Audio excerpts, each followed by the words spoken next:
Get your broke self out of this lobby before we charge you for trespassing." The officer's command sliced through the air as guests froze mid-check-in at the Golden Haven Hotel. Amani Rivers didn't flinch. She stood firm behind the counter she'd built from the ground up, every inch of her radiating quiet power. To the cops and her scheming manager, she was just another black woman out of place. But the moment they cuffed her, the countdown began. By morning, the truth would explode. The staff would be fired, and their badges would be gone. Before we go any further, comment where in the world you are watching from and make sure to subscribe, because tomorrow's story is one you don't want to miss. The morning sun streamed through the golden-tinted windows of the Golden Haven Hotel, casting warm patterns across the polished marble floor. Amani Rivers moved through her lobby with quiet grace, her heels clicking softly against the stone. She wore a cream-colored blazer with a golden silk scarf, her signature touch that matched the hotel's elegant aesthetic. "Good morning, Mrs. Peterson." Amani smiled warmly at an elderly guest who was a regular visitor. "I trust you slept well?" "Like a dream, as always," Mrs. Peterson beamed. "Your new mattresses are heaven-sent." Amani made her way to the front desk, where Gloria James was humming an old gospel tune while carefully polishing the brass fixtures. Her weathered hands moved with practiced care over every surface until it gleamed. "Those door handles have never looked better, Gloria," Amani said, touching the older woman's shoulder gently. Gloria's eyes crinkled with pride. "Can't have anything less than perfect in our house, Ms. Rivers." Behind the desk, Logan Shaw stood stiffly, his pressed suit as rigid as his posture. His fingers tapped impatiently on the computer keyboard as he pointedly ignored their exchange. Amani noticed his jaw clench. It happened whenever she referred to the hotel as ours. Settling into her office just off the lobby, Amani opened her laptop. A notification caught her eye. A new 5-star review had just posted online. She clicked it open, satisfaction warming her chest as she read, "The Golden Haven isn't just a hotel. It's an experience in excellence. From the impeccable service to the gorgeous decor, every detail speaks of quality and care. A crown jewel of Savannah hospitality." Pride swelled in her heart. This was what her father had dreamed of when he'd worked as a porter in this very building 60 years ago. Now his daughter owned it, had transformed it into one of downtown's most prestigious addresses. A sharp knock interrupted her thoughts. Logan Shaw stood in her doorway, his smile not quite reaching his eyes. "Ms. Rivers, I wanted to discuss our appearance standards again," he said, closing the door behind him. "Some of our housekeeping staff are wearing rather ethnic hairstyles. I'm concerned about maintaining our professional image." Amani's face remained perfectly composed, though her stomach tightened. "Our staff's natural hair is professional, Mr. Shaw. We've been through this before. Our clientele has certain expectations.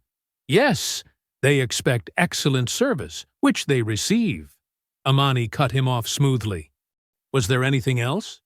Logan's nostrils flared slightly. "The weekend numbers—" He was interrupted by heavy footsteps in the hallway.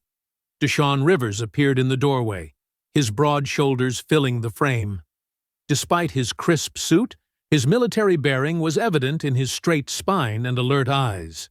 "Morning, Mama," he said, then nodded curtly to Logan. "Mr. Shaw." "Deshaun," Amani smiled. "How were the vendor meetings?" "Productive. Our new linen suppliers' prices are better, and their quality's just as good." He placed a folder on her desk, positioning himself slightly between her and Logan. "The restaurant's produce delivery had some issues, though. I'll brief you later." Logan cleared his throat. "Well, I should return to the front. We're expecting the Thompson wedding party soon." He retreated, his shoes clicking rapidly across the floor. Deshaun watched him go, his expression dark. "I don't trust that man, Mama." "Neither do I, baby," Amani sighed. But he knows his job, and he brings in business. He brings in a certain kind of business, Deshawn muttered. Amani stood and walked to her office window, which overlooked the lobby. Gloria was now arranging fresh flowers, their sweet scent drifting through the air.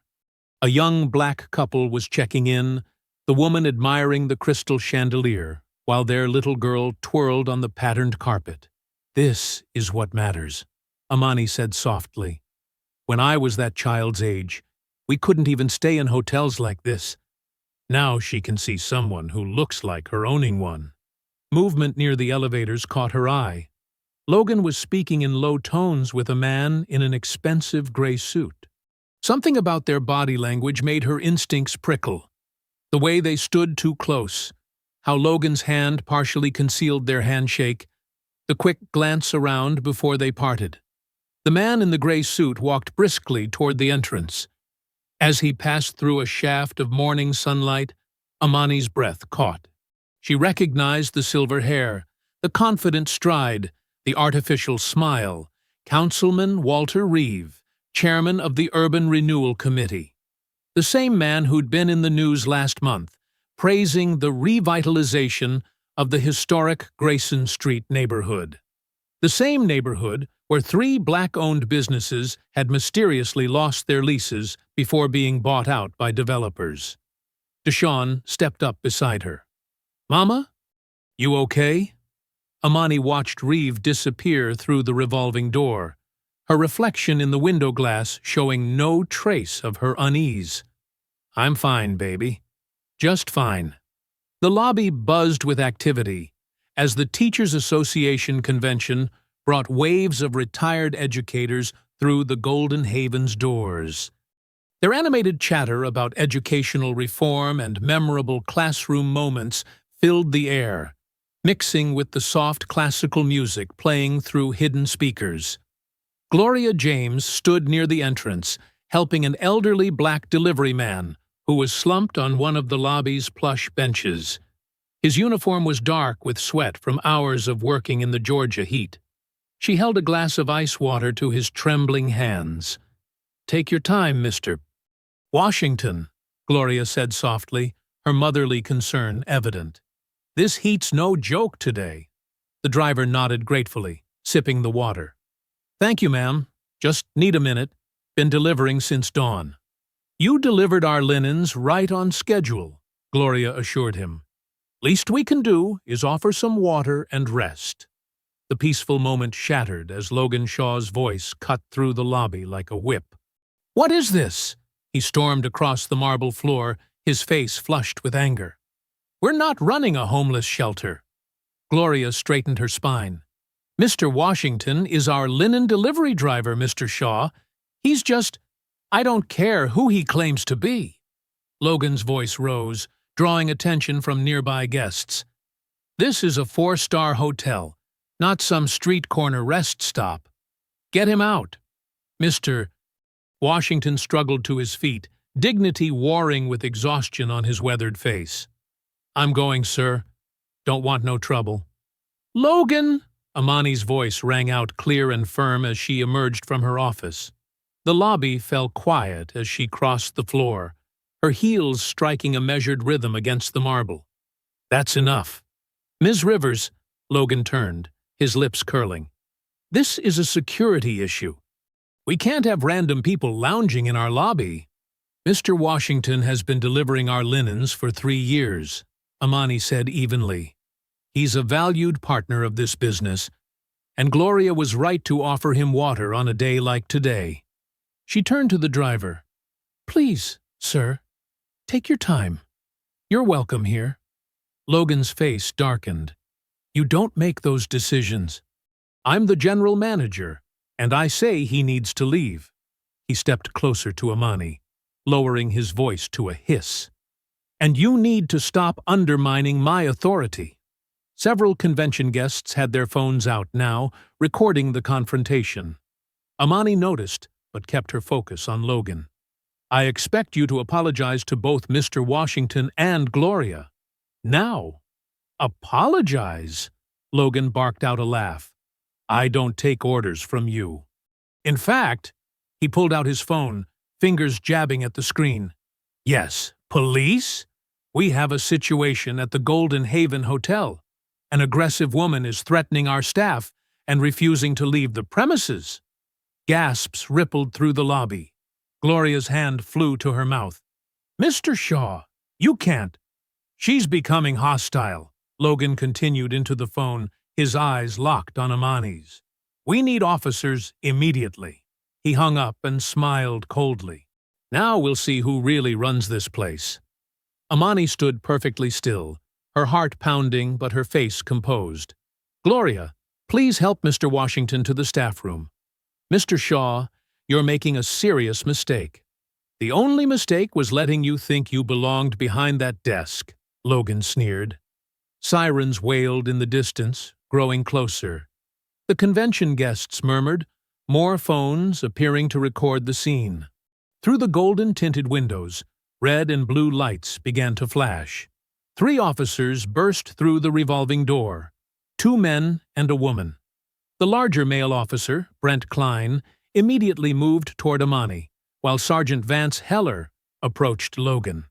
Officer Dana Rourke hung back, her hand resting uneasily on her belt. What's the situation here? Heller demanded, though his eyes had already settled on Amani with familiar prejudice. Logan pointed dramatically. This woman is disturbing our guests and refusing to leave when asked. She's been aggressive and hostile, Logan finished, his professional mask firmly in place. We need her removed. I am Amani Rivers, the owner of this hotel, Amani stated clearly, reaching for her purse. I can show you. Officer Klein's hand shot out, gripping her wrist with bruising force. Stop right there. I'm just getting my ID. Amani's words cut off in a gasp as Klein twisted her arm behind her back. Stop resisting, he shouted, though Amani hadn't moved. The marble counter rushed up to meet her face as Klein slammed her forward. The sickening crack of her glasses breaking mixed with the horrified screams of guests. Camera flashes erupted like lightning throughout the lobby. Phones recorded every second as Officer Rourke moved in, pressing her knee into Amani's back while Klein kept her pinned. She's not resisting! Gloria's voice rose above the chaos. Please, she owns this hotel. This is Ms. Rivers. Sure she does, Sergeant Heller drawled, watching with satisfaction. And I'm the Queen of England. Blood trickled from where Amani's cheek had split against the counter, staining her cream-colored blouse. She remained still, her breathing measured despite the weight crushing her lungs. Years of civil rights work had taught her the dangers of panic in moments like this. Mom! Deshawn's voice boomed through the lobby as he burst through the staff door. Get off her! That's my mother! Stay back! Heller barked, drawing his taser. Someone control him! 2 more officers rushed to intercept Deshawn, whose military training warred visibly with his instinct to protect his mother. She owns this building! He shouted, muscles straining as the officers grabbed his arms. Check her ID. Just check her ID. The crowd of teachers had grown larger, their phones recording everything. This is wrong, someone called out. She's telling the truth. Logan stood behind his desk, a slight smile playing at his lips as he watched Amani being handcuffed. Their eyes met, and in that moment, she saw past his professional veneer to the raw hatred beneath. You have the right to remain silent, Klein recited, yanking Amani roughly to her feet. Her glasses hung broken from one ear, blood dripping onto the pristine marble floor she'd walked so proudly across just minutes before. Gloria sobbed openly now, supported by Mr. Washington. Please, she begged. Ms. Rivers built this place. Her name's on everything. Just look at the pictures on the wall. But the officers weren't looking at anything except Amani as they marched her toward the door. The crowd parted, many still filming, others calling out in protest. Through the golden-tinted windows, the scene caught the attention of passers-by, who stopped to stare, and record. Amani kept her head high as they led her outside into the brutal Georgia sun.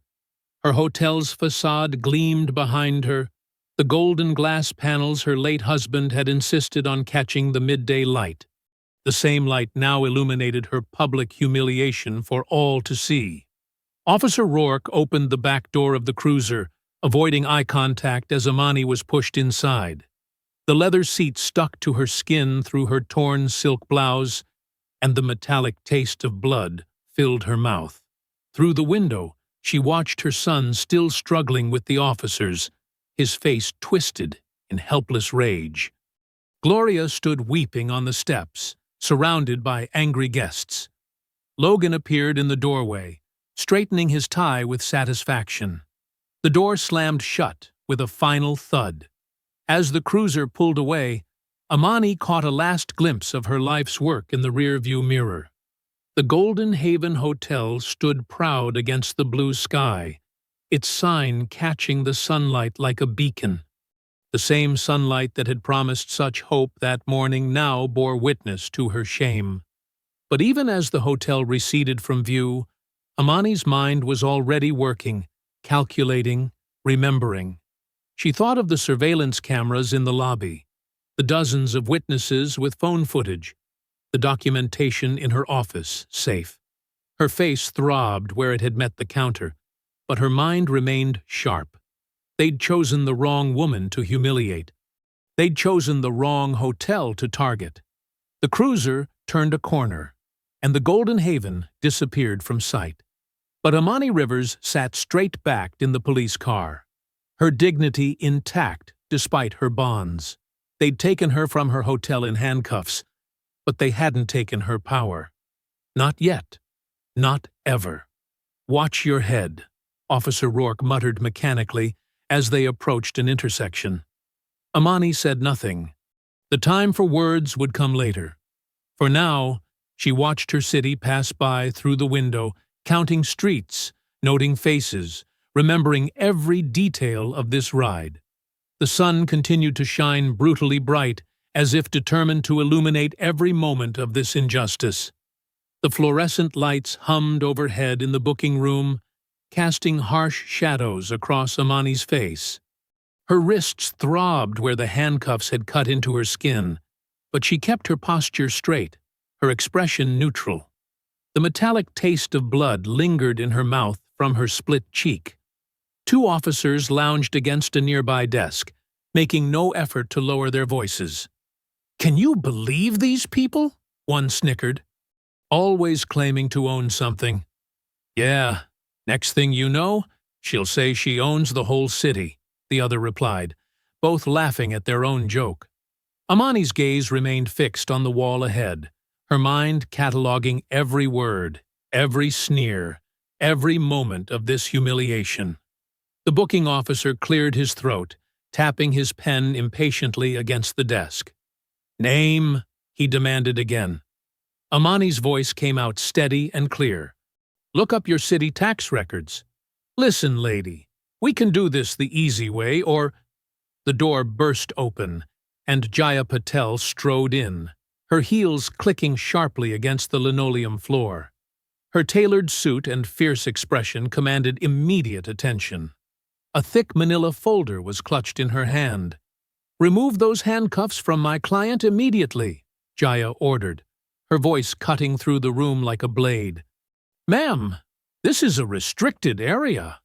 Jaya slammed the folder onto the desk, papers spilling out across the surface. "These are the property deeds, business licenses, and tax records for the Golden Haven Hotel. My client, Amani Rivers, is the sole owner and proprietor." She spread out the documents one by one, her movements precise and deliberate. "Here's the certificate of occupancy. Here's last month's payment for your department's cleaning contract. And here," she tapped a particular document, "is the letter of commendation from your chief of police, thanking Ms. Rivers for hosting last year's police charity gala. Free of charge, I might add." The booking officer's face drained of color as he scanned the papers. The laughing officers had fallen silent, their smirks fading. Through the window, camera flashes punctuated the growing crowd of reporters outside. Sergeant Heller appeared in the doorway, his earlier confidence evaporating as he took in the scene. Officer Klein stood frozen behind him, hand unconsciously touching his body camera. "I want these cuffs off my client now," Jaya demanded. "Unless you'd like to explain to the press outside why you're continuing to detain a prominent business owner after assaulting her in her own establishment." The booking officer fumbled with his keys, hands shaking slightly as he removed Amani's handcuffs. She rubbed her wrists slowly, the angry red marks stark against her dark skin. "The captain would like to speak with you," Heller began, but Jaya cut him off. "Ms. Rivers will not be speaking to anyone. We're leaving. You'll be hearing from my office regarding the civil rights violations, assault, false arrest, and public humiliation of my client." The door opened again, and the captain himself hurried in, his face tight with concern. "Ms. Rivers, please accept our sincerest—" "Save it," Jaya interrupted. "Any statements will be made through proper channels. We're leaving now." Amani stood, straightening her blood-stained blouse with dignity. Her broken glasses hung useless from her pocket. Despite the growing bruise on her cheek and her disheveled appearance, she carried herself with unmistakable authority. The hallway to the exit seemed longer than it had coming in. Officers and staff stopped to stare as Amani and Jaya walked past, their whispers following like shadows. Through the glass doors, camera lights blazed, and reporters pressed forward. "Ms. Rivers," they called out, "do you have a statement?" Amani paused at the top of the police station steps, the setting sun painting the sky in shades of orange and purple behind her. Her voice, when she spoke, carried clearly across the sudden hush. Sometimes silence is the loudest protest. The cameras erupted in flashes, capturing her bruised face, her torn clothing, her unwavering composure. Jaya guided her through the crowd to her waiting car, shielding her from the barrage of questions. Inside the vehicle's quiet interior, Amani finally allowed her shoulders to drop slightly. The leather seats were cool against her skin, so different from the harsh plastic chair in the booking room. Her phone buzzed in her purse, which Jaya had retrieved from the station. She pulled it out to find multiple notifications flooding her screen. At the top was a message from Eddie Chen, the investigative podcaster known for exposing corruption.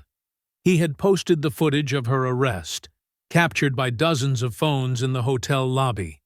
The video was already trending, shares and comments multiplying by the second. Amani watched the numbers climb as Jaya started the car. The sun sank lower on the horizon, casting long shadows across the city she'd called home all her life. The same city where she'd built her hotel from the ground up. The same city that had just witnessed her deepest humiliation, and would soon witness something else entirely. Her phone continued to buzz with incoming messages, but Amani let it rest in her lap. There would be time for responses later. For now, she sat in silence as Jaya navigated through the streets, away from the police station and its harsh fluorescent lights, away from the smirking officers and their casual cruelty. The bruise on her cheek throbbed in time with her heartbeat, a steady reminder of everything that had happened. But Amani Rivers had not survived decades of struggle by breaking easily. She had not built her hotel, her legacy, by backing down from fights. As the city lights began to flicker on around them, she closed her eyes briefly, gathering her strength for what was to come. The first rays of sunlight crept through Amani's bedroom window, painting golden stripes across her silk comforter. Her phone hadn't stopped buzzing since 3 a.m. She reached for it, wincing as her bruised muscles protested the movement. Her face in the screen's reflection showed the angry purple mark spreading across her cheekbone. 57 missed calls, over 300 text messages, thousands of social media notifications. The video of her arrest had exploded overnight. Different angles from dozens of phones showed the full horror. Logan's smug call to police, the officer's immediate aggression, her face being slammed into the marble counter. The footage was crystal clear, damning in its detail. "Mom?" Deshawn's voice came through her closed door. "You need to see this." Amani wrapped herself in a robe and opened the door. Deshawn stood there holding his tablet, jaw tight with controlled anger. On the screen, CNN was running the footage on repeat. The headline burned across the bottom: "Black hotel owner arrested for trespassing in her own business." "It's everywhere," Deshawn said quietly. "Every major network." Amani sank into her armchair, scrolling through her phone. The American Association of Retired Persons had shared the video, their millions of followers outraged at the treatment of Gloria and the violence against a successful business owner. Civil rights organizations were calling for immediate action. Local black business groups had organized a protest outside the police station. "The hotel board is meeting at 7, Deshawn continued. "Emergency session. They want you on the call." Amani nodded, moving carefully to her closet. She chose her armor deliberately. A crisp white blazer, gold jewelry, perfectly pressed slacks. Her split lip made applying lipstick difficult, but she managed. The woman in the mirror looked powerful, despite her injuries, or perhaps because of them. At exactly 7 a.m., Amani sat at her home office desk, facing her laptop's camera. The board members' faces filled the screen, their expressions ranging from concern to barely contained fury. The chairman spoke first. "Ms. Rivers, on behalf of the entire board, we are appalled by yesterday's events. We've reviewed all security footage and witness statements. Mr. Shaw's actions were unconscionable. Logan Shaw is terminated, effective immediately." Another board member added, "We're announcing it to the press within the hour." Amani's phone pinged. The police department had issued a statement. All 3 officers involved were suspended pending investigation. Internal Affairs was launching a full review of arrest protocols. As the meeting continued, social media exploded again. Someone had uncovered photos of Councilman Reeve at the hotel the day before, huddled with Logan in the corner. Reeve's office quickly released a denial of any involvement, but the damage was done. Justice for Golden Haven was trending nationwide. After the call ended, Amani made her way downstairs. Deshawn had transformed the hotel's conference room into a command center, coordinating with staff and handling the media barrage. Guests were checking in specifically to show support. The lobby buzzed with activity. The Senior Teachers Convention voted to extend their stay, Deshawn reported. Said they won't let intimidation win. And 3 civil rights organizations booked our entire East Wing for next month. Gloria appeared with a cup of tea, her eyes still red from crying. "Those officers had no right," she said softly, setting the cup beside Amani. "No right at all." Amani squeezed Gloria's hand. "We're still here," she replied. "Still standing." Her phone rang. Unknown number. Amani answered, putting it on speaker out of habit. A distorted voice crackled through. "You should have just sold the hotel."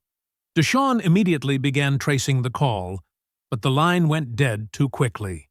The day continued in a blur of interviews declined, support messages answered, and operations stabilized. Amani watched her son handle each crisis with military precision, proud of his strength, but worried about the rage she saw simmering beneath his calm exterior. Evening brought a gentle purple sky and relative quiet. Most guests had retired to their rooms. Gloria was finishing her rounds, her cleaning cart loaded with fresh towels. Amani stood in the lobby, watching the street through the front windows, the same windows her father had cleaned by hand when this was just an old building with a dream attached. The crash came without warning, an explosion of glass and screaming. Gloria stumbled backward as a brick landed inches from her cart. shards of windows scattered across the marble floor like deadly diamonds. Deshawn vaulted over the front desk, racing to check the street while simultaneously calling security. Amani moved to Gloria first, making sure she wasn't hurt. Then she saw the note, tied to the brick with twine. The paper was expensive, the kind used for business letterhead. The message was typed, not handwritten. "Next time, it won't be glass." Amani picked up the brick, feeling its weight. The same weight as the countless obstacles she'd faced building this place, protecting this dream. The same weight as generations of people trying to tell her what she couldn't own, couldn't be, couldn't do. Gloria's hands shook as she gripped her cart. "Miss Amani." "Get the maintenance team," Amani said calmly, still holding the brick. "We'll need to board up the window tonight. Tomorrow we'll order new glass, stronger glass." Deshawn returned, security guards spreading out behind him. "Police are on their way. Different precinct this time." Amani nodded, watching the last light fade outside the broken window. She placed the brick on the front desk, the threatening note beside it. Evidence now. Proof of what they were willing to do, how far they would go to take what was hers. The next morning dawned gray and humid. Typical Savannah weather that made the air feel thick as soup. Amani arrived early, supervising the temporary boarding of the broken window. The maintenance team had worked through the night, cleaning every shard of glass, but the plywood covering looked exactly like what their attackers wanted, a sign of defeat. At precisely 8:47 a.m., 3 city vehicles pulled up outside the Golden Haven. 6 men in khaki uniforms and carrying clipboards filed out, led by a thin man with wire-rimmed glasses who moved with the fake authority of someone who enjoyed wielding small amounts of power. "Building inspection," he announced at the front desk, not bothering to look at the receptionist. "Immediate safety assessment required." Amani emerged from her office, her white blazer pristine, her movements deliberate despite the lingering soreness. "I wasn't notified of any scheduled inspection." The lead inspector barely glanced at her. "Complaint-driven inspection, ma'am. We received multiple reports of structural concerns." He flipped through his papers with exaggerated importance, particularly regarding the East Wing Foundation and fire suppression systems. "Multiple reports? Yesterday?" Amani kept her voice level. "How convenient." Deshawn appeared silently at her side, his military bearing obvious in his rigid posture. He slipped her a note. Klein's car across street. Unmarked. The inspectors spread out through the hotel like an invading army, disrupting guests and interrupting breakfast service. They took photos of every minor crack, every worn carpet edge, making a show of shaking their heads and muttering into their phones. Amani called Jaya immediately. "They're manufacturing violations," she said quietly into the phone. "I need you here." The lead inspector was examining the front desk with theatrical concern when Jaya Patel strode through the door 20 minutes later. Her high heels clicked against the marble floor like ammunition, her briefcase swinging with purpose. "I'll need to see your inspection authorization forms," Jaya announced, not bothering with pleasantries, "and documentation of these alleged complaints." The inspector straightened, his authority visibly deflating. "This is a routine." "Nothing about this is routine," Jaya cut him off. "Complaint-driven inspections require 24-hour notice under City Ordinance 47.3. I'm also curious about the timing, given yesterday's events." She pulled out her phone, snapping photos of the inspector's badges and vehicles. "I'm sure the federal civil rights investigation will be very interested in this coordinated harassment." The lead inspector's face reddened. "We're just doing our jobs." "No," Jaya replied coldly. "You're doing someone else's dirty work, and we'll find out whose." Through the plywood-covered window, Deshawn watched Officer Klein's unmarked car pull away from its surveillance spot. The inspectors huddled, whispered, then began packing up their equipment with obvious reluctance. We'll be filing our report, the lead inspector muttered, avoiding eye contact. And we'll be filing ours, Jaya responded pleasantly. After they left, Amani checked her watch. Time for her standing lunch with Aunt Lila. Some traditions couldn't be broken, especially not now. The small cafe 2 blocks away had been their meeting spot for years. Aunt Lila was already at their usual table, her silver hair gleaming, her presence drawing respectful nods from other diners. As a retired schoolteacher who'd educated half of Savannah's black professional class, she carried natural authority. "Child," Lila said, as Amani sat down, "you look tired." "I am tired," Amani admitted, letting some of her guard down. "They're coming at us from all angles now." Leela stirred her tea with careful precision. "Course they are. You scared them. Nothing more dangerous than a black woman who won't back down." She reached across the table, her fingers strong despite their age. "But that's exactly why you can't get tired. That's what they're counting on. The inspectors are just the beginning," Lila finished. "They'll try code violations, health inspections, tax audits. Same playbook they used on your daddy's generation. Different suits. Same evil." Amani sipped her water, letting her mentor's words sink in. The weight of generational struggle pressed down, but somehow it felt like armor rather than burden. "They want the land," Lila continued. "Always have. Your daddy bought that building when they thought downtown was dead. Now it's gold, and they can't stand that we own a piece of it." "I won't sell," Amani said firmly. "Course you won't." Lila's smile was fierce. "You're going to make them choke on their own corruption." Their food arrived, shrimp and grits for Lila, salmon salad for Amani. They ate in comfortable silence until Amani's phone buzzed. Eddie Chen's name lit up the screen. "Ms. Rivers?" Eddie's voice was tight with excitement. "I've been following the money. Logan Shaw's personal accounts show monthly deposits from a company called Savco Holdings. Big deposits, starting the day after he was hired." Amani put the call on speaker so Lila could hear. "Savco's just a shell," Eddie continued. "But guess who's on the incorporation papers? Walter Reeve himself. The payments to Logan were kickbacks. He was their inside man." Lila's eyes narrowed. "The Lord may work in mysterious ways," she said softly. "But karma works right out in the open."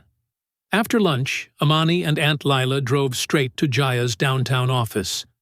The space felt like a war room, with case files stacked high and a whiteboard covered in neat handwriting. Deshawn was already there, pacing by the window while Jaya typed furiously at her computer. "Eddie sent over Logan's bank records," Jaya said, without looking up. "The payments were clockwork, 5th of every month, $15,000. Deshawn stopped pacing. "That's almost double his regular salary." "Blood money," Aunt Lila muttered, settling into a leather chair. 30 pieces of silver to betray his own workplace." Amani stood at the whiteboard, studying Jaya's timeline. Red marks indicated each incident. The fake police calls, the brick, the surprise inspection. Below that, a growing list of properties recently sold to Savco Holdings. "Look at the pattern," she said, tapping the marker against her palm. "First comes the police harassment, then building inspections, then mysterious property damage." Her voice hardened. "They're not even trying to hide it anymore." Jaya swiveled in her chair. "Because they've never had to. Until now." She pulled up a spreadsheet. Eddie interviewed 3 other business owners from the historic district. All black-owned businesses, all faced similar harassment, all ended up selling to Savco within 6 months. "For pennies on the dollar," Deshawn added. "Mom, Miss Regina's soul food place? Remember how they shut her down over health code violations last year? Savco bought it a week later." Aunt Lila leaned forward. "That restaurant fed 3 generations. Her grandmother started it during segregation." Now it's a smoothie bar, Deshawn said bitterly. Amani's marker squeaked as she drew connecting lines. They target businesses with history, with meaning to our community, places that represent Black success. Success they can't control, Jaya agreed. She stood up, straightening her blazer. But here's what they didn't count on. Documentation. Eddie's interviews, the viral videos, Logan's bank records. We're building more than a case. We're exposing a system. Amani checked her watch. The community meeting starts in 2 hours. We need to show people this isn't just about Golden Haven. It's about all of us, Aunt Lila said firmly. By 7 that evening, Golden Haven's grand ballroom hummed with voices. Folding chairs filled quickly as people arrived. Reverbeat Haibi Fifus. Jackson from First Baptist, Mrs. Chen from the corner market, Mr. Washington, who owned the barber shop, 3 generations strong. Faces Amani had known all her life, plus newer allies drawn by the viral video of her arrest. Deshawn managed security, positioning trusted staff at every entrance. The bruises from his scuffle with police had faded, but his watchfulness hadn't. He noted every face, every movement, protecting his mother's vision like he'd once protected military convoys. Jaya set up a projector, displaying their evidence clearly. Bank records, property transfers, police call logs. The truth in black and white. When Amani stepped to the podium, the room hushed. Her face still showed faint marks from the arrest, but she stood straight, dignified in a golden silk blouse. They thought arresting me would silence us, she began. Instead, it exposed their whole operation. This isn't about one hotel. It's about our right to own, to build, to stay. Heads nodded. Murmurs of agreement rippled. Savco Holdings isn't just buying buildings, she continued. They're trying to erase our history. But we're not done writing it. She gestured to Jaya, who advanced the slides. This is how they operate. First comes harassment, selective enforcement, surprise inspections, police calls, then property damage they blame on crime in the area. Finally, they offer to buy you out for your own good. The crowd grew restless as they recognized the pattern. Mrs. Chen stood up. That's exactly what happened to my sister's restaurant. And my daddy's garage, called another voice. Aunt Lila rose slowly, commanding attention without effort. Some of you were my students, she began, her voice carrying decades of authority. I taught you about Reconstruction, about how they tried to push us out back then. This is the same fight in modern clothes. She moved to the front, standing beside Amani. But we have something they don't expect. Unity, evidence, and a whole lot of righteous anger. Her words shifted into a prayer that felt like a battle cry. Lord, give us strength to fight smart. Give us patience to fight long. And give us wisdom to fight together. Amen? Thundered the crowd. For the next hour, people shared stories, signed affidavits, joined committees. Church groups promised support. Shop owners offered meeting spaces. Retired teachers volunteered to document histories of threatened businesses. The room crackled with purpose. This is how we win, Jaya told Amani quietly. Not just in court, but in community. As the meeting wound down, people lingered in small groups, exchanging numbers and making plans. The energy had shifted from fear to determination. Deshawn supervised as elderly attendees were escorted safely to their cars. Through the lobby's remaining intact windows, Amani noticed a black SUV idling across the street, its engine purring in the humid night. The tinted passenger window rolled down just enough to reveal a shadowy outline before the vehicle accelerated away, its tires squealing against wet pavement.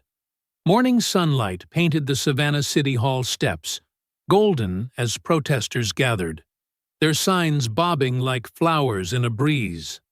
Justice for Golden Haven and Black Business Matters. Messages competed with chants that echoed off marble columns. News vans lined the curb, their satellite dishes reaching skyward.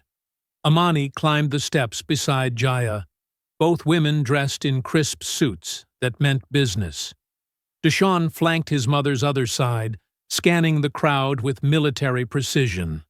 The bruises on Amani's face had faded to yellowish shadows, but she'd chosen not to cover them with makeup. Let them see, she thought. Let them remember. Ready? Jaya asked, clutching her briefcase filled with evidence. Amani nodded, touching the small golden bell pin on her lapel, her late husband's legacy. Truth doesn't need rehearsal. Inside, the chamber buzzed with tension. City council members shuffled papers, avoiding eye contact. Councilman Reeves sat front and center, his usual swagger dampened by sweat at his temples. Behind him, Sergeant Heller and Officer Klein occupied the third row, both in civilian clothes but radiating cop energy. Order, called Council President Matthews, gaveling the room to silence. We're here to address serious allegations regarding the Urban Renewal Committee's enforcement practices. Jaya approached the podium first, her heels clicking against hardwood. She connected her laptop to the projector with practiced efficiency. The screen filled with a map dotted with red markers. These points represent black-owned businesses targeted for what the committee calls compliance sweeps in the past 18 months. She clicked forward. Now watch the overlay. Properties acquired by Savco Holdings. The dots aligned perfectly. Murmurs rippled through the chamber. Savco Holdings, Jaya continued, lists its primary office as Suite 470 in the Whitman Building. Interesting, since that's also the location of Councilman Reeves' private law practice. Reeves' chair creaked as he shifted. Many businesses use that address. Indeed, Jaya's smile was razor-sharp, including shell companies that received millions in urban renewal funds, then purchased distressed properties at massive discounts. She produced a stack of bank records. Would you like to explain these transfers, Councilman? Before he could answer, she changed slides. Or perhaps Sergeant Heller can explain why his wife's consulting firm received monthly payments from those same accounts. Heller's face reddened. Klein stared at his shoes. Jaya's presentation continued methodically, each slide tightening the noose. Police call logs matched property acquisitions. Building inspection reports carried identical language despite different inspectors. Text messages between committee members discussed pushing out the troublemakers. When Amani took the podium, the room fell silent. Her voice carried clearly, measured but powerful. I stand before you not just as a victim of police brutality, but as a witness to systematic corruption. She gestured to her face. These marks will heal, but the damage to our community runs deeper. She described the pattern, the harassment, the false charges, the pressure to sell. They didn't just attack my hotel. They attacked every black business owner's right to exist in this city. From the gallery, Aunt Lila nodded encouragement. Gloria dabbed her eyes with a tissue. Even some council members looked uncomfortable. For decades, we've heard about urban renewal and revitalization, Amani continued. Pretty words for ugly actions. They wanted my silence. I'll give them my story instead. Applause erupted. A council member tried to gavel it down, but failed. Cameras flashed. Reporters scribbled frantically. The Golden Haven isn't just a hotel, Amani said over the noise. It's proof that black excellence doesn't need permission to exist. It's a promise to every child who walks past. You can own something beautiful. You can build something lasting. She turned to face Reeve directly. You thought arresting me would make me disappear. Instead, it made me impossible to ignore. More applause. This time, even the council president didn't try to stop it. Jaya resumed the podium, laying out specific charges: conspiracy, fraud, misuse of public funds. She requested a full federal investigation and immediate suspension of the Urban Renewal Committee's authority.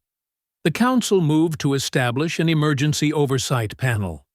Reeves' attempts to object were drowned out by gallery noise. His face had gone from sweaty to ashen. Heller and Klein slipped out during the commotion.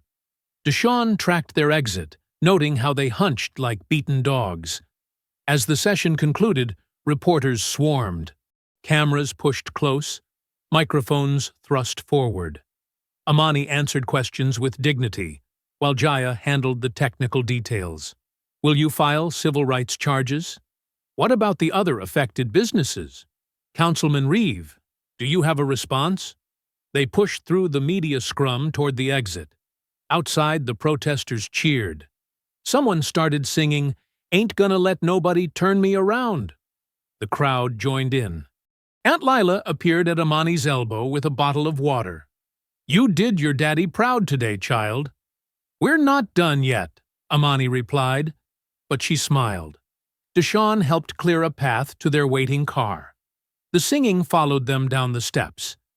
At the curb, Amani paused to wave at the crowd one last time. Her phone buzzed in her pocket. Unknown number. The message was brief but clear. "Nice speech. Check your gas line tonight." Evening shadows crept across the Golden Haven's marble floors as the day wound down. The usual dinner rush had been light. Many guests still at the council hearing or glued to news coverage.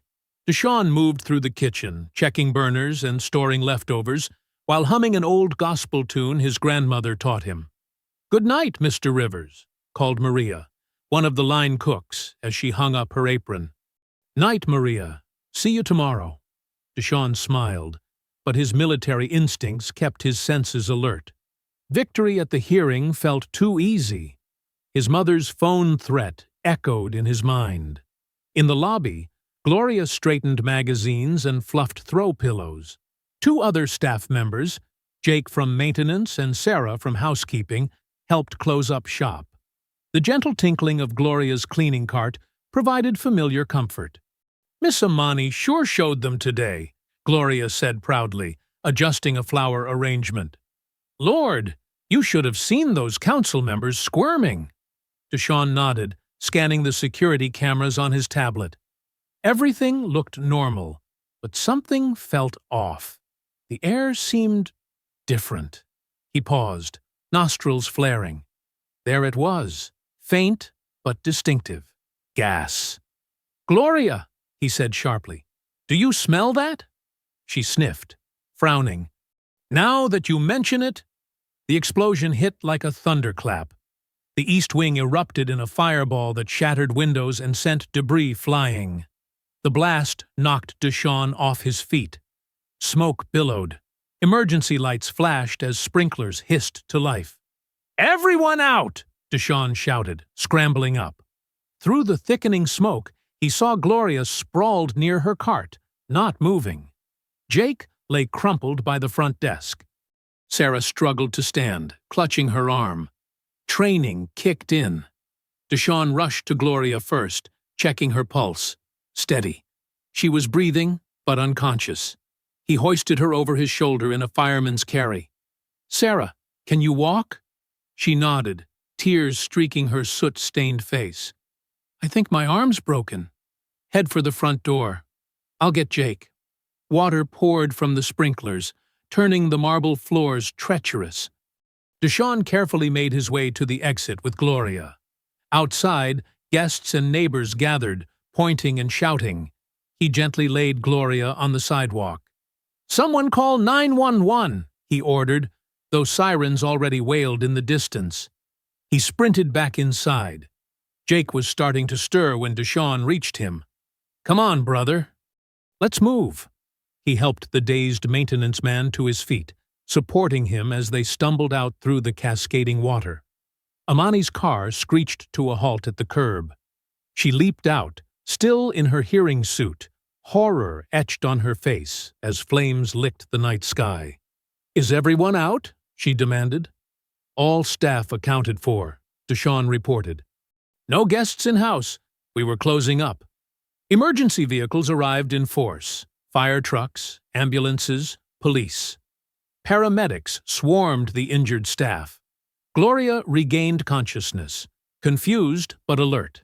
Sarah cradled her broken arm, while Jake got treated for smoke inhalation. Firefighters charged in with hoses, battling the inferno that consumed the East Wing.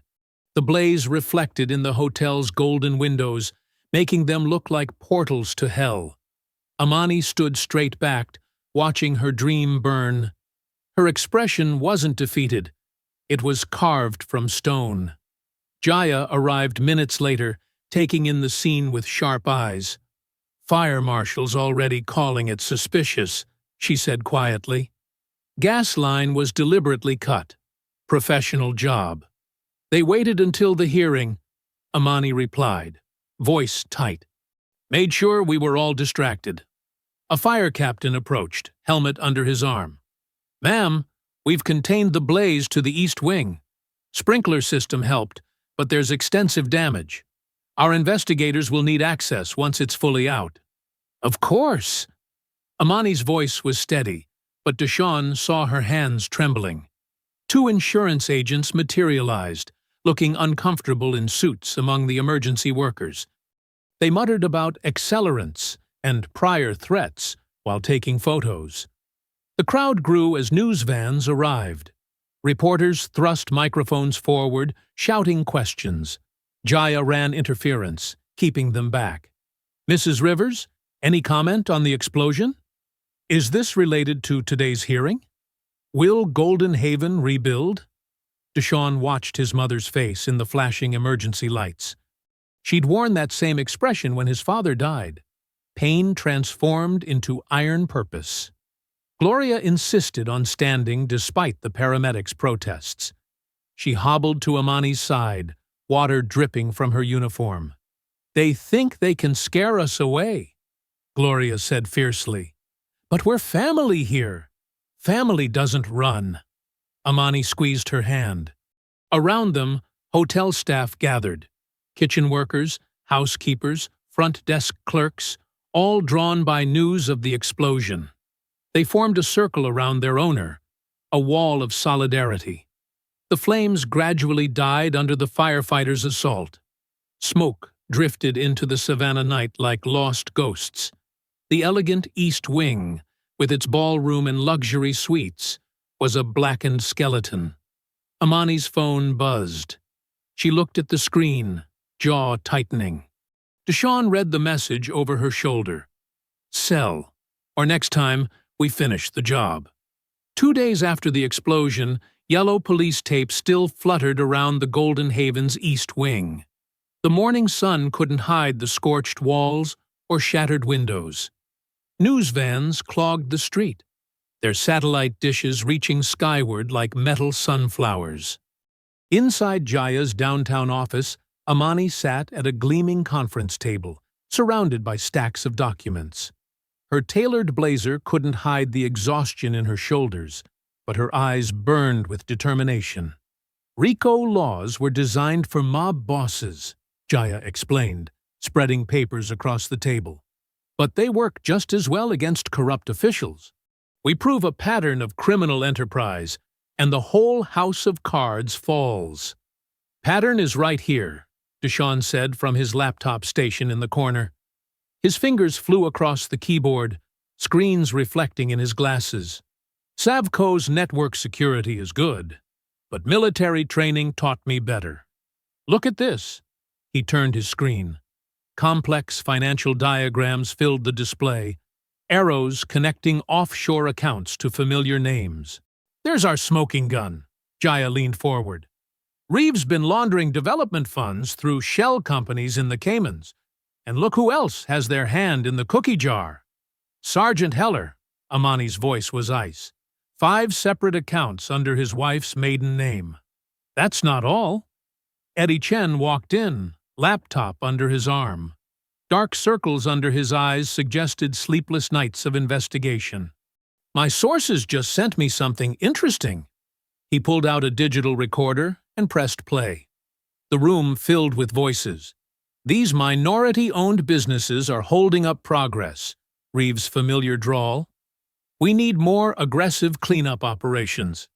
My officers know how to apply pressure, Heller's voice. Health code violations, noise complaints, suspicious person reports. Death by 1,000 cuts. Just keep it quiet, a third voice, the police chief.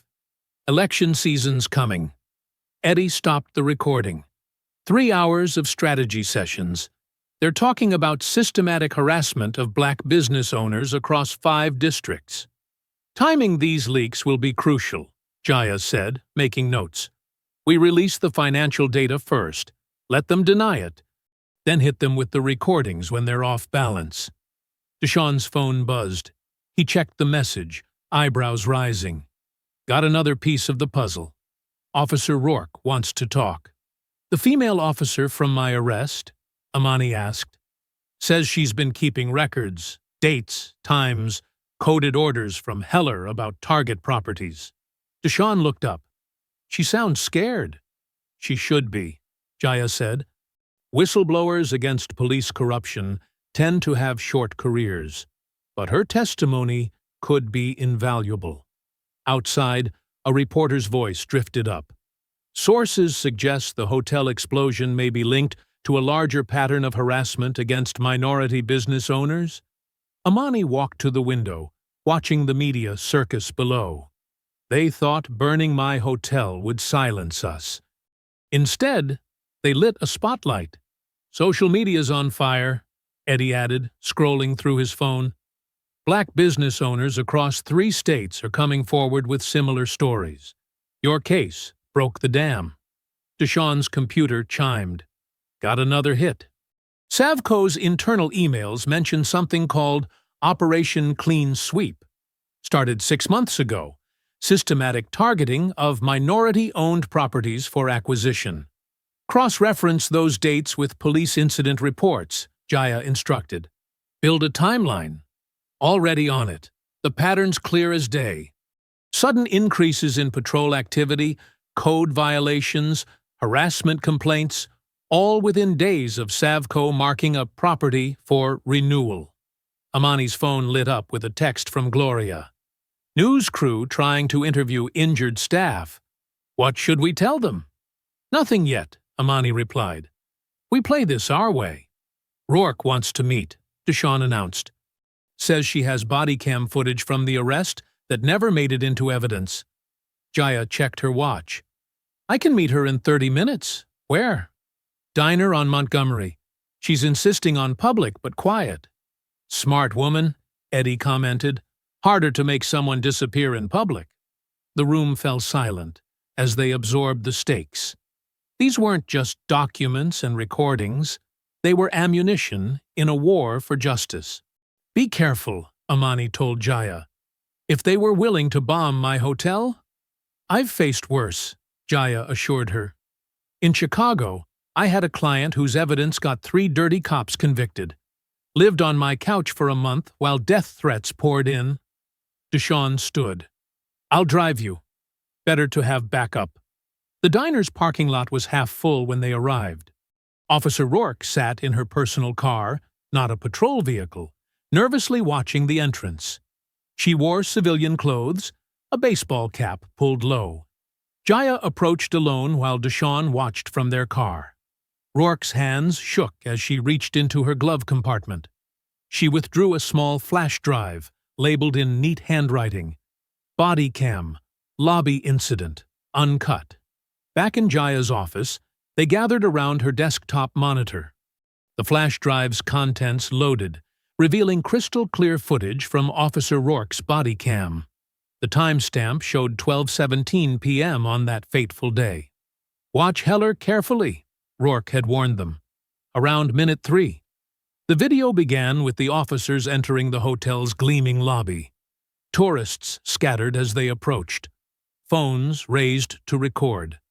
The body cam captured Logan Shaw's smug expression as he pointed toward Amani. That's her. Shaw's voice dripped with manufactured concern. She's becoming aggressive.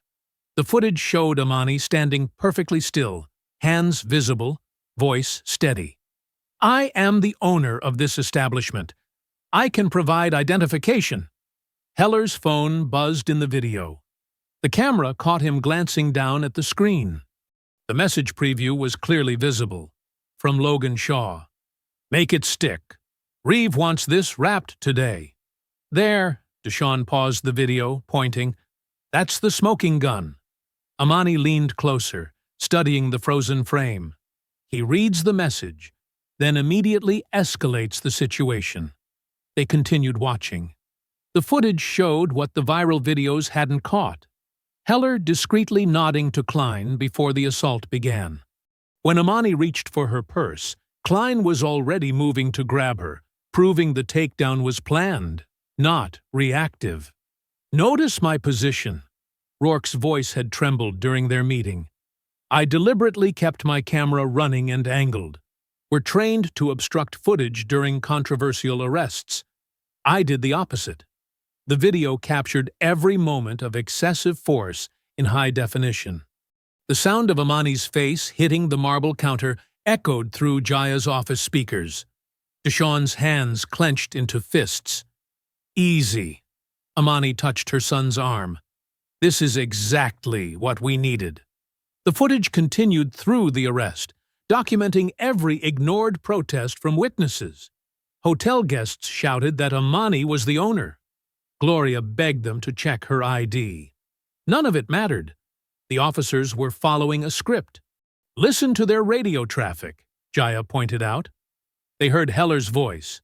"Subject secured, proceeding with transport per Protocol 6 Alpha." "That's not a real police code," Deshawn said. "No, it's not," Amani agreed. "But I bet it appears in other questionable arrests across the city." The video showed them forcing Amani into the cruise while Heller made a phone call. Package secured. Location clear for follow-up. Within minutes, code enforcement vehicles appeared. The systematic nature of the operation was undeniable. "This wasn't just harassment," Jaya said, taking notes. "This was a military-style operation to seize property, create an incident, arrest the owner, then immediately begin finding code violations while they're detained." The footage ended with Rourke's camera capturing a final exchange between Heller and Logan Shaw. "Reeve will handle the paperwork tomorrow," Shaw said quietly. "She'll be too busy dealing with charges to fight the citations." "Send my regards to the councilman," Heller replied. "Tell him this one's on the house." Amani sat back, absorbing the implications. "How many others?" Deshawn pulled up his research. In the past year, 17 minority-owned businesses subjected to similar patterns. Police harassment, followed by code violations, followed by lowball offers from Savco Holdings. "And those are just the ones we know about," Jaya added. "Rourke says there's a whole playbook. They target owners who lack resources to fight back. Single proprietors, elderly owners, family businesses operating on thin margins. They never expected one of their targets to be a former civil rights investigator," Amani said quietly, "with a son who understands cybersecurity, and an attorney who specializes in RICO cases." "Rourke's testimony breaks this wide open," Jaya confirmed. "She can verify the coded language, identify other officers involved, confirm which properties were targeted. In exchange, she wants immunity from prosecution." "Give it to her," Amani said firmly. "She's the only one who showed any conscience that day." Deshawn's computer chimed with another alert. Eddie's source just confirmed 3 more shell companies linked to Savco, all with trails leading back to Reeve's office. "It's not just a corrupt cop or a crooked councilman," Amani realized. "It's an entire system. Police, code enforcement, city officials, developers, all working together to push black business owners out of downtown Savannah and replace them with luxury condos and boutique chains," Deshawn added bitterly. Jaya stood, grabbing her phone. "This is beyond local jurisdiction now. With RICO violations, civil rights crimes, and official corruption at this scale, we need federal involvement. She pulled up her contacts, finger hovering over the number for Georgia's Attorney General. The weight of what they were about to do filled the room. This wasn't just about one hotel owner's vindication anymore. This was about exposing years of systematic discrimination and corruption. "Make the call," Amani said, her voice firm. "They tried to bury us. They didn't know we were seeds." Jaya nodded and dialed. After 2 rings, a familiar voice answered. "This is Assistant Attorney General Martinez." "Sarah, it's Jaya Patel. Remember that corruption case I mentioned last month? It just got bigger. Much bigger." She took a deep breath, looking at Amani and Deshawn. "We're bringing down a city." 2 weeks later, the City Hall chamber buzzed with anticipation. Camera crews jostled for position, while journalists filled every available seat. The morning sun streamed through tall windows, casting dramatic shadows across the packed room. Amani stood in the marble hallway, adjusting her crisp white suit. The bruises on her face had faded, but a small scar remained near her temple, a permanent reminder of that day at the hotel counter. In her hands, she held her late husband Marcus's prized possession, a gleaming brass bell that had graced the original Golden Haven's front desk for decades. "Ready?" Jaya appeared beside her, briefcase bulging with evidence files. "More than ready," Amani replied, running her fingers over the bell's smooth surface. "Marcus always said this bell represented service with dignity. Today, it represents justice." Inside the chamber, Councilman Reeve and Sergeant Heller sat at the defense table, their attorneys whispering urgently. Reeve maintained his politician's smile, but his leg bounced nervously under the table. Heller stared straight ahead, jaw clenched. A hush fell over the room as Amani entered. The click of her heels echoed against marble as she walked down the center aisle, head held high. She placed the golden bell on the witness table, a symbol of everything they had tried to take from her. "All rise," the clerk announced, as the ethics committee members filed in.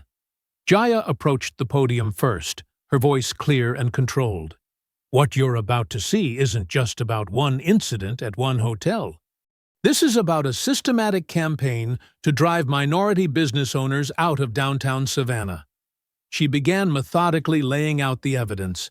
Spreadsheets showing Savco Holdings' property acquisitions flashed on the screen, each one a minority-owned business targeted after police harassment.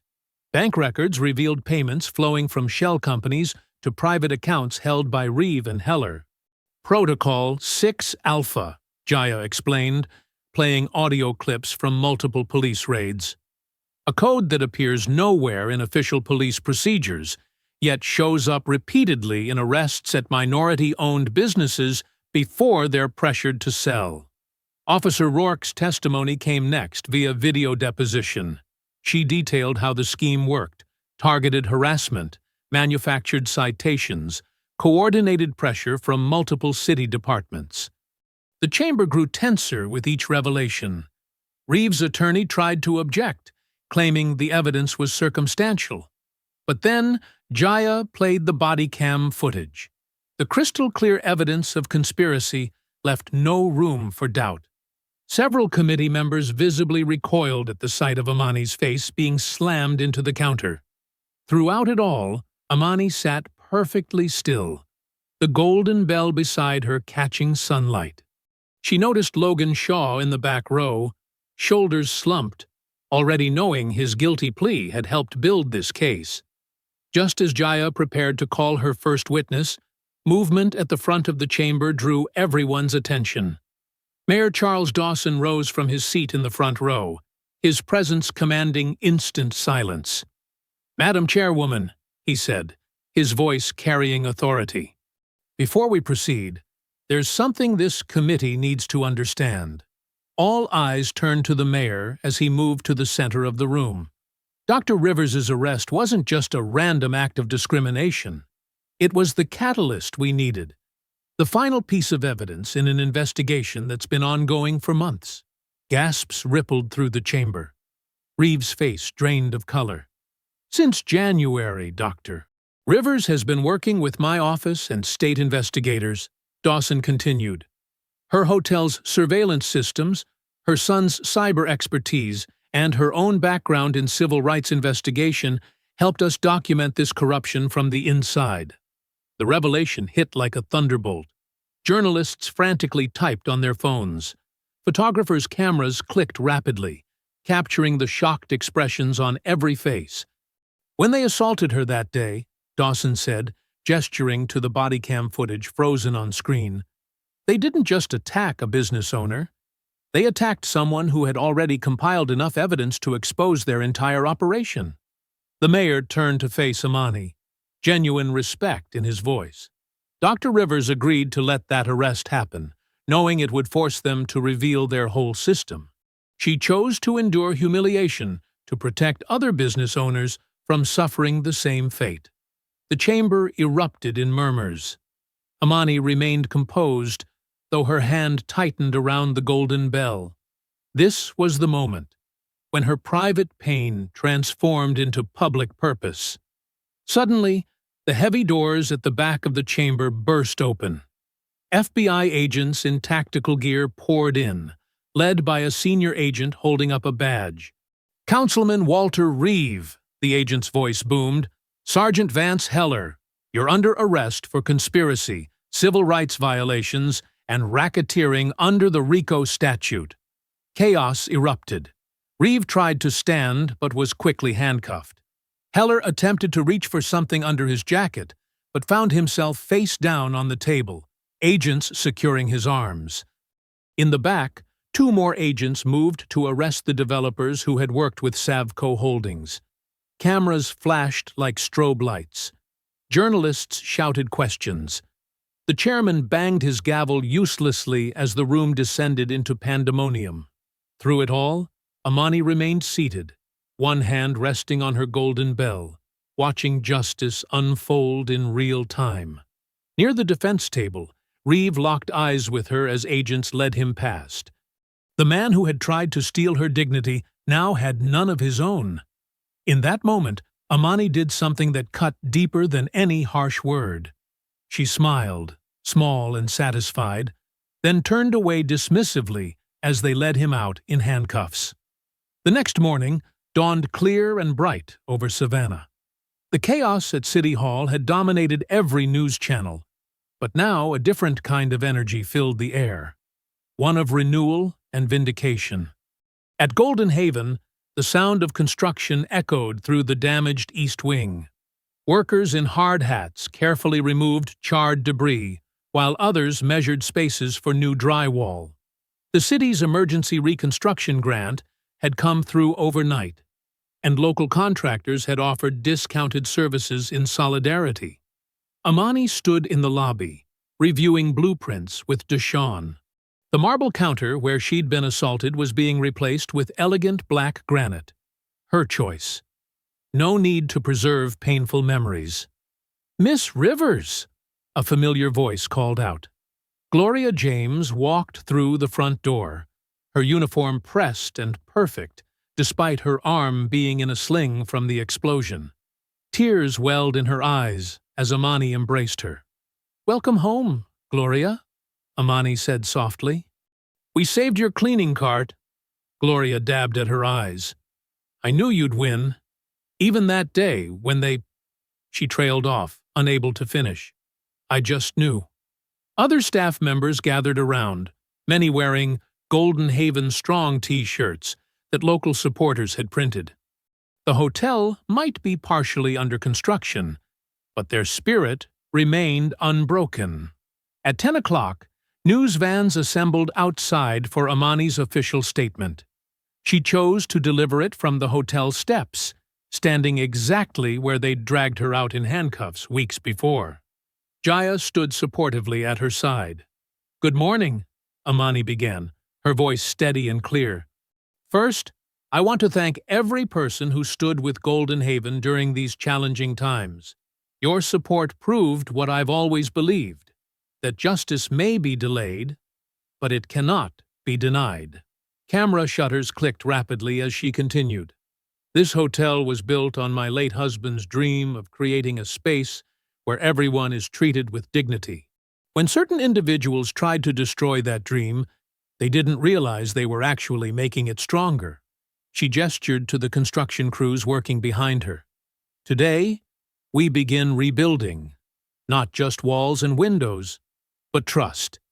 The city's reconstruction grant and the overwhelming volunteer support show that Savannah's true heart beats with justice, not corruption. A reporter raised his hand. Dr. Rivers, how do you respond to Logan Shaw's public apology? Earlier that morning, the local news had aired Logan's recorded statement, part of his plea agreement. He'd looked pale and shaken, reading from a prepared script. I deeply regret my actions and bias against Dr. Rivers. I allowed prejudice and greed to override basic human decency. My collaboration with Councilman Reeves' scheme was inexcusable, and I accept full responsibility. Amani's response was measured. Apologies are meaningful when paired with changed behavior. Mr. Shaw's testimony helped expose the larger corruption, and that counts for something. Another reporter called out, "What about the officers involved?" Officer Klein and Sergeant Heller have been terminated and face criminal charges, Amani replied. Officer Rourke's cooperation with investigators was crucial to uncovering the truth. The police department is implementing new training protocols, and I've been invited to consult on their development. The questions continued, but Amani kept returning to themes of healing and progress. She announced that part of the settlement money would fund scholarships for minority business students, ensuring that future generations would have easier paths to ownership. By afternoon, the lobby was buzzing with activity. Volunteers sorted donated supplies while contractors installed new security systems.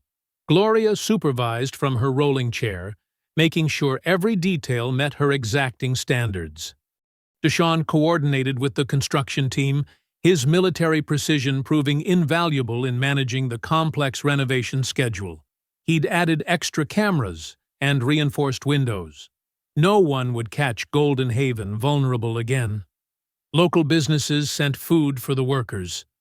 Church groups arrived with homemade desserts.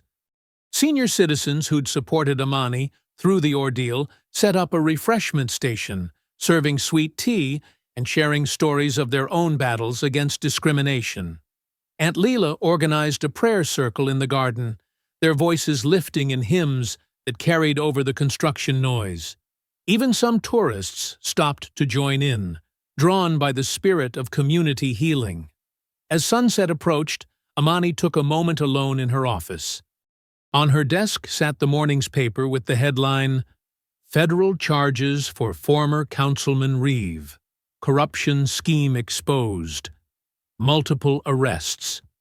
Below it lay Logan's written apology letter, along with notification that the fired officer's appeals had been denied. A knock at her door revealed Jaya, smiling. They're ready for the big moment. Outside, a crowd had gathered in the growing dusk. The hotel's new sign had been installed, larger and brighter than before. Deshaun stood ready at the power switch, while Gloria held Amani's golden bell. Amani addressed the waiting crowd. When they tried to take this place, they didn't understand what it represents. Golden Haven isn't just a hotel. It's a symbol of dignity that can't be broken, of dreams that won't be denied. She nodded to Deshaun, who flipped the switch. The sign blazed to life, its golden letters gleaming against the darkening sky.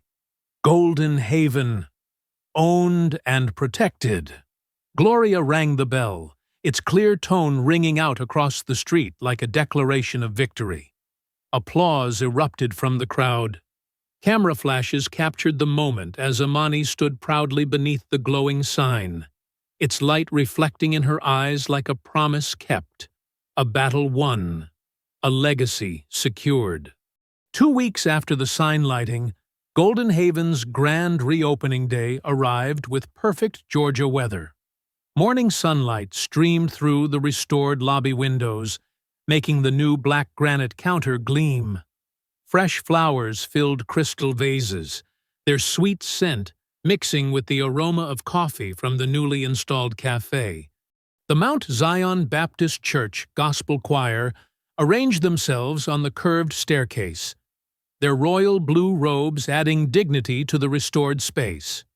Hotel staff, wearing crisp uniforms with golden pins, guided arriving guests to their places. Local news crews set up cameras, while national media representatives checked their microphones. Gloria James, now fully recovered, supervised final touches from her new domain. A corner cafe carved out of the renovated East Wing. The brass nameplate read, "Gloria's Corner Cafe," in elegant script. She adjusted table settings with her usual precision, pausing occasionally to wipe happy tears from her eyes. "Everything perfect, Gloria?" Deshawn asked, appearing beside her with a fresh pot of coffee. He'd insisted on personally training all cafe staff, wanting this tribute to Gloria to be flawless. "Better than perfect," she replied, straightening a napkin. "Never thought I'd see my name up there like that." The cafe's walls featured black and white photographs of longtime staff members and community leaders. Gloria's image held the center spot, a candid shot of her defending Amani during the arrest, her face fierce with protective love. By 10 o'clock, the lobby hummed with excitement. Aunt Lila held court near the entrance, greeting guests in a striking golden dress that matched the hotel's color scheme. Church mothers, community activists, and business leaders filled the space. Even some tourists who'd witnessed the original incident had returned to show support. Jaya Patel worked the room with professional grace, but her smile held extra warmth today. She'd received word that morning the federal appeals court had upheld all RICO convictions.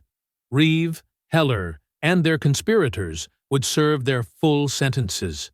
When she shared the news with Amani, both women had hugged fiercely, years of battle culminating in this final victory. Eddie Chen set up his recording equipment near the grand piano, preparing to capture the day's events for his final podcast episode. His series on Golden Haven had gone viral, bringing national attention to similar cases across the country. Listening to him test audio levels, snippets of his narration carried across the lobby. In the end, it wasn't just about a hotel. It was about dignity, about standing your ground when others try to steal your dreams. At 11 sharp, the gospel choir began to sing, "Victory is Mine."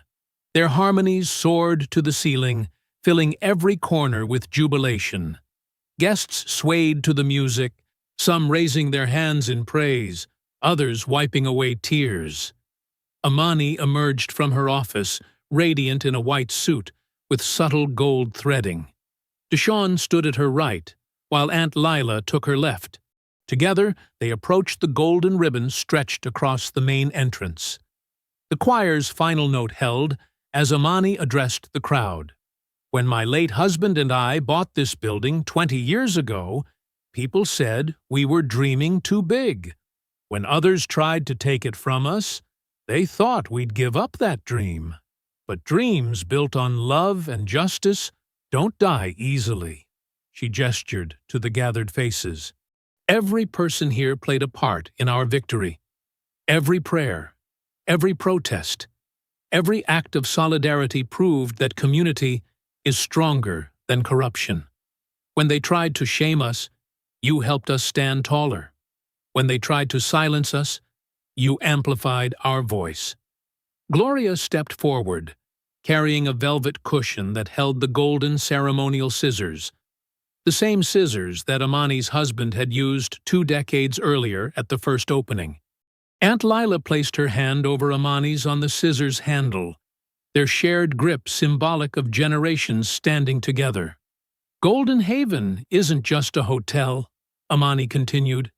"It's a testament to what we can achieve when we refuse to back down, when we transform pain into power, when we stand united against injustice." The scissors flashed in the sunlight as they cut the ribbon.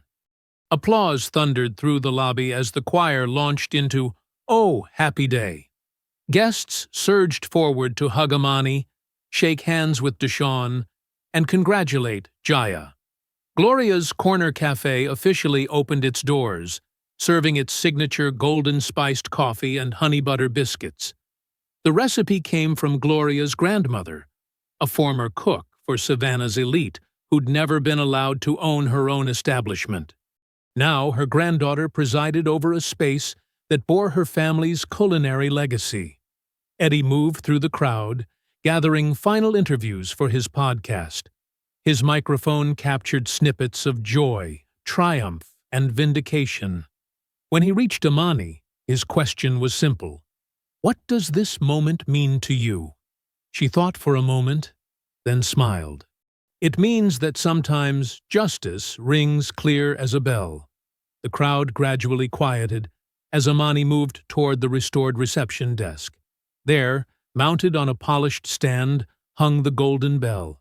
Her husband's pride, their symbol of perseverance, now a testament to victory. She lifted it carefully, its weight familiar in her hands. The gathered crowd held their breath, phones raised to capture the moment. Deshawn stood proud beside his mother, while Aunt Leela dabbed her eyes with a handkerchief. Gloria paused in serving coffee, her face glowing with satisfaction. Amani raised the bell, its surface catching the sunlight streaming through the windows. With one firm motion, she rang it, releasing a clear, pure tone that sang through the lobby. The sound seemed to carry all their struggles, their determination, their triumph in its resonance. The tone echoed through the crowd, touching each person who had stood with Golden Haven through its darkest days. In that crystalline ring, they heard victory. The celebration's energy faded with the setting sun, leaving Golden Haven's halls peacefully quiet. Display lights cast a warm glow across the polished floors, where, hours earlier, hundreds of feet had danced in celebration. The scent of Gloria's biscuits still lingered in the air, mixing with the sweetness of spent flower arrangements. In her office, Amani sat behind her desk, her white suit jacket draped over the chair. The day's triumph showed in the small smile that played across her lips as she sorted through the mountain of cards, letters, and notes that had poured in. Each one represented a voice of support, a hand reaching out to hold hers through the struggle. She opened an elegant cream envelope from the Baptist Women's Alliance, their words of praise making her chest swell with pride. Another came from a group of retired teachers who'd witnessed her arrest. They'd organized a scholarship in her name. A crayon drawing from Gloria's granddaughter showed the hotel in wobbly golden lines, stick figures holding hands around it. Deshawn had left an hour ago, insisting his mother get some rest, but Amani wanted to savor these moments. The quiet after victory felt sacred somehow. Her fingers traced the edge of a letter from a young law student who wrote that Golden Haven's story had inspired her to focus on civil rights law. The desk lamp cast a pool of warm light as she reached for another envelope. This one different from the others. Plain brown padded mailer. No return address, just Amani Rivers, typed in basic font. The weight felt odd, slightly heavy on one side. Her years as a civil rights investigator had taught her to notice such details. With careful fingers, she opened the seal. Inside, she found a single police body cam memory card in a plastic case. No note accompanied it. The card looked identical to the one Officer Rourke had provided, but the identification number was different. Amani's pulse quickened as she inserted the card into her laptop. The video player opened, showing footage from the day of her arrest. But this wasn't from any of the 3 officers she knew about. This camera angle was new, from someone standing slightly back, observing. The timestamp showed 20 minutes before the confrontation. The unknown officer's camera captured a private moment in the parking lot. Several figures huddled near a patrol car, their faces clear in the midday sun. Sergeant Heller was there, along with Officers Klein and Rourke. Then a voice off camera, calm and measured. "Make it look rough. She's more useful that way." The camera shifted, and Amani's breath caught. The speaker wore a crisp suit instead of a uniform, his silver hair neat, his smile practiced and political. The name tag on his jacket read Chief Dawson, the same man who, as mayor, had claimed to be her ally in exposing corruption. The footage continued, revealing Dawson giving detailed instructions about the upcoming arrest. "We need this to look bad enough to force her hand, but not so bad it backfires. When she breaks, Savco moves in, and everyone gets their cut." Amani's hands were steady as she saved the file to an encrypted folder. The pieces clicked into place. Dawson's careful positioning as a reformer, his perfectly timed investigation, the way he'd managed to emerge from the scandal looking like a hero. He hadn't just known about the corruption, he'd orchestrated it from the beginning. She removed the memory card and walked to her office safe, its new reinforced door another legacy of recent events. Inside, next to her most important documents, she placed the card in a secure case. Evidence, like justice, sometimes needed to wait for the right moment. "Justice never ends," she whispered, closing the safe with a solid click. "But this chapter does." The weight of this new knowledge settled on her shoulders, not as a burden, but as a reminder. Power rarely showed its true face at first glance. Still, tonight wasn't for new battles. Tonight was for honoring victories already won. Amani gathered her belongings, tucking the most meaningful cards into her purse to read again later. She switched off her desk lamp, letting moonlight from the window paint silver streaks across her office. The room held so many memories now, tears and triumphs, strategies planned, justice slowly built. In the hallway, she paused to straighten a photo, the one of Gloria standing fierce that day, loyalty personified. The image reminded her that courage came in many forms, and justice required all of them. The lobby spread before her, peaceful in its nighttime stillness. Moonlight played across the new granite counter where she'd once been brutally arrested. Now it stood as a symbol of resurrection, of wrongs made right. The space felt almost sacred in its emptiness, as if holding its breath between one chapter and the next. Her heels clicked softly across the floor as she approached the golden bell. Its surface caught the moonlight, transforming it into a beacon. This bell had seen it all, her husband's dream, their struggles, their victories. Now it would hold one more secret, one more truth waiting for its moment. Amani lifted the bell, its weight familiar and reassuring in her hands. With quiet determination, she rang it one final time. The pure note filled the lobby, bouncing off marble and glass, reaching into every corner where shadows once lurked. The sound carried triumph in its resonance, clear, strong, and victorious.